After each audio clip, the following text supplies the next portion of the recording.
এই যে এখানে ইলেকট্রিক্যাল সুইচ বোর্ডের জন্য গ্যাং বোর্ড কনসিল করা হয়েছে। তো এটার প্রত্যেকটা বোর্ড আপনার 54 ইঞ্চিতে লেবেল করা হয়েছে, যেটা সব সময় সব জায়গায় হয় আসলে। ইলেকট্রিক্যাল ডিজাইন অনুযায়ী কিছু কিছু ডিজাইনে 48 ইঞ্চি 4 ফিট, কিছু কিছু ডিজাইনে 4.5 ফিট, অর্থাৎ 54 ইঞ্চিতে গ্যাং বোর্ডের বটম লেভেল করা হয় ফিনিশ ফ্লোর থেকে। তো এখানে এসে যেটা দেখলাম, এখানে 54 ইঞ্চিতে কনসিলই করা হয়েছে 54 ইঞ্চি, অর্থাৎ আপনি যখন 54 ইঞ্চিতে কনসিল করবেন, গ্যাং বোর্ড লাগানোর পরে আরো হাফ ইঞ্চি উপরে উঠবে, কারণ নিচে আপনি মোটর দিয়ে জ্যাম করবেন।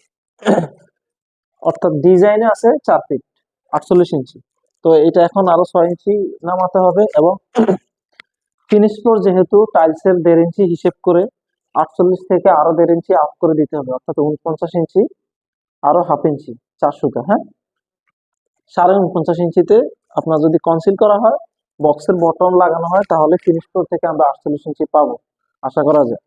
আর হচ্ছে ডিজাইনের ক্ষেত্রে বোঝার কিছু বিষয় আছে।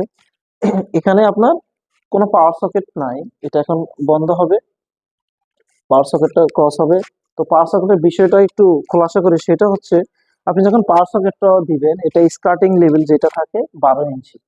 তো আপনি যদি ফিনিশ ফ্লোর থেকে 12 ইঞ্চি হিসেব করেন, তাহলে সেক্ষেত্রেও 1.5 ইঞ্চি আপ করে কনসিল করতে হবে, যাতে করে ফিনিশ ফ্লোরের টাইলস করার পর আপনি ফিনিশড ফ্লোরের মেজারমেন্ট অনুযায়ী আপনি 12 ইঞ্চি পান। তো প্রত্যেকটা বিষয়ই লেবেল করা, মেজারমেন্ট করা এবং ডিজাইন বুঝে কাজ করা খুবই গুরুত্বপূর্ণ বিষয়।